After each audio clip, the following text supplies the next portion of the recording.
Get this picture. At only 25 miles per hour, you're traveling through space at more than 36 feet a second. The crash stops the car. But you keep going, smashing against the car's interior. It wasn't until recent years that anyone knew what went on during the split-second duration of an automobile collision. One scientific approach to the problem was begun in 1947, when the state legislature established at the University of California the Institute of Transportation and Traffic Engineering, one of whose tasks is to carry on collision engineering research. The people of the Institute had learned that the study of road accidents after they had happened failed to provide certain essential answers, and so they developed controlled impact experiments. Cars guided by tracks, drawn by tow cables, to collide at predetermined speeds and at predetermined points, are beginning to provide answers to some of the previously unanswered collision questions. But the most important question has to do with human safety.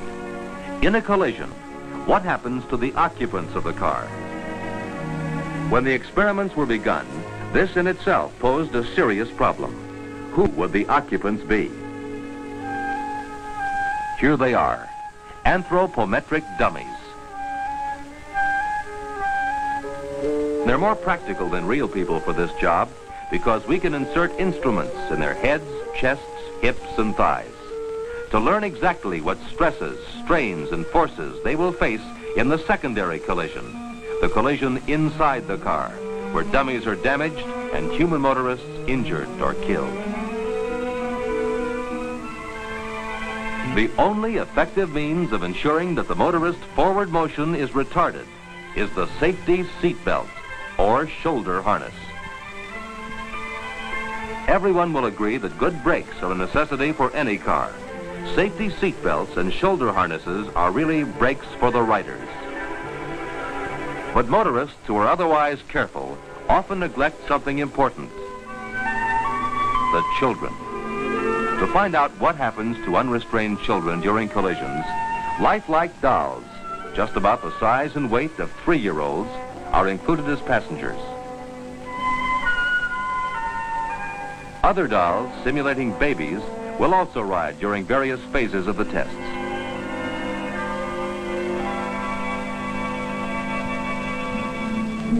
Now, everything is in readiness, and what you're about to see will be a unique experience. In these experiments, you will see deliberate accidents exactly as they take place.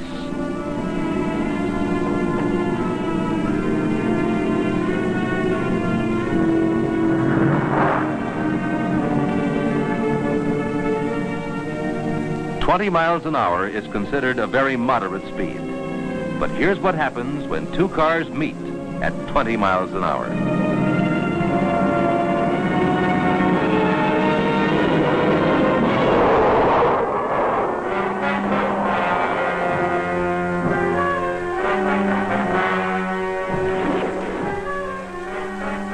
In slow motion, the adults with belts or harness reveal by their motions that strong forces are at work here.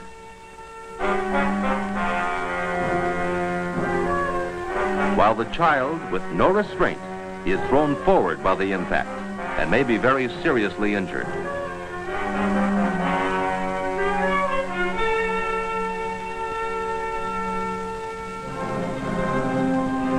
At 30 miles an hour, you'd still consider yourself to be driving at a moderate speed, but not through a blind intersection. Even though you have the right of way.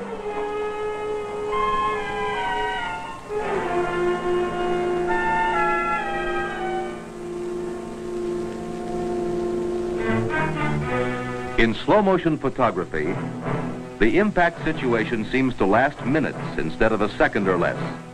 The fleeting instant during which most of the damage is done.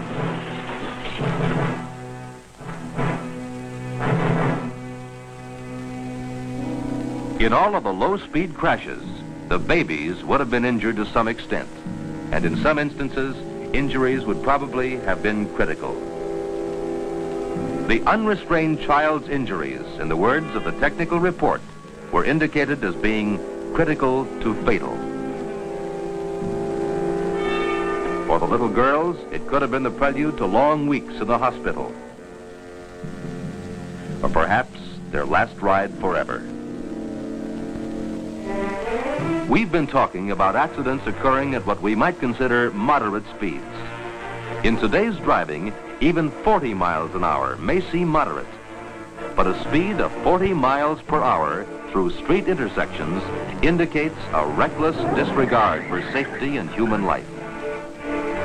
You cannot control the speed or the actions of the other driver, and he may run that stoplight or stop sign.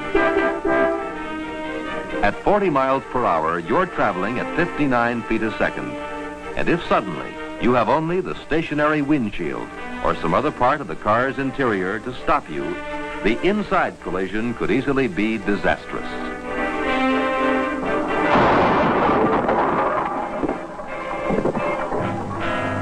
Equally disastrous would be a collision with the pavement if you were thrown out of the car.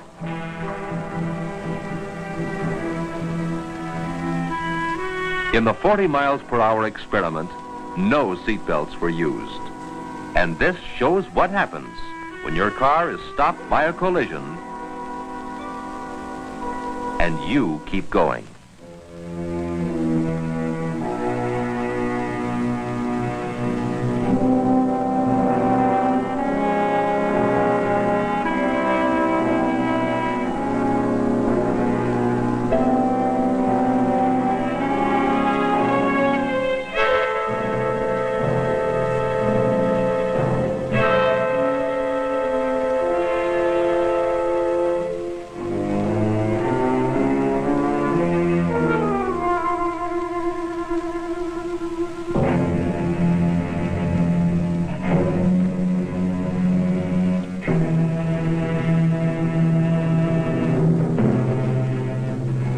At the conclusion of each experimental impact, the long, careful work of data analysis begins.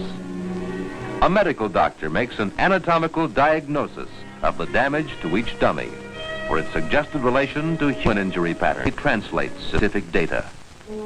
But Betsy is more of a poignant reminder that it's always particularly whenever young riders become traffic statistics. At the sites, notes are made and photographs taken of every detail, including skid marks, and even the minor debris of the carefully planned collision. Side impact collisions, sudden and happen at any intersection. They're among the most common type accidents and cause serious injury and death, even when they happen at what we consider moderate speeds.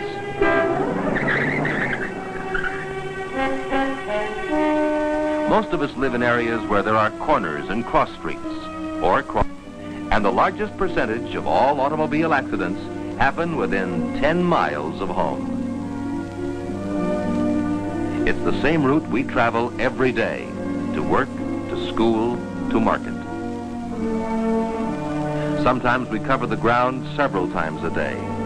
We're so used to it that we become inattentive. We don't concentrate the way we should.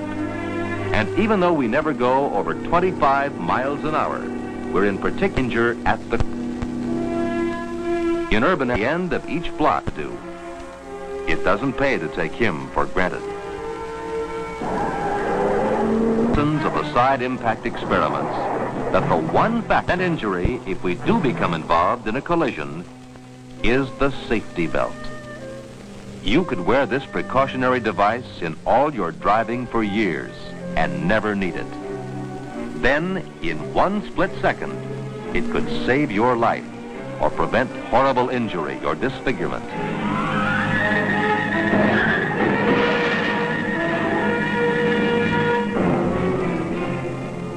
But the most infallible safety factor can't be built into the car, unfortunately. It cannot be purchased as an accessory anywhere, because the most infallible safety factor is you yourself.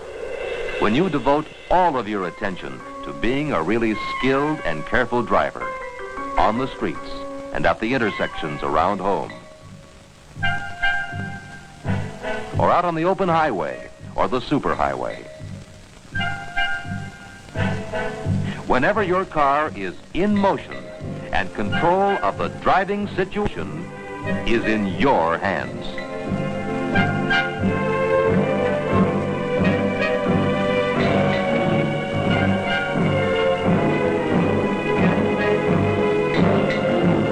This concludes our broadcast day. Good night, and God bless America.